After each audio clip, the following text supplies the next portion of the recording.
കിലോമീറ്ററാണ് കഴിച്ച് നമുക്ക് നടക്കാനുള്ളത്, 4 കിലോമീറ്റർ. ഈ ഫോറസ്റ്റ് മുഴുവൻ കാടാണല്ലോ. അനാക്കോണ്ട വ്യൂ കാണിക്കാം. അനാക്കോണ്ട മൂവി എടുത്ത സ്ഥലം എവിടെയാണ്? ചെറിയ ഏരിയയാണ്. ഈ ഓരോ ഇലക്കും ഓരോ വേരാണ്, ഓരോ ടൈപ്പാണ് വേര് വരുന്നത്.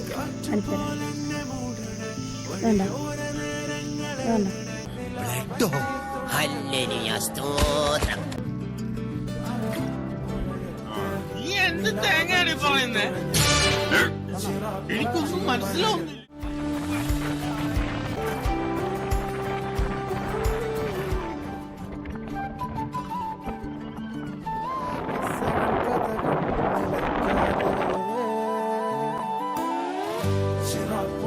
മഴയത്ത് നിലാവഞ്ചി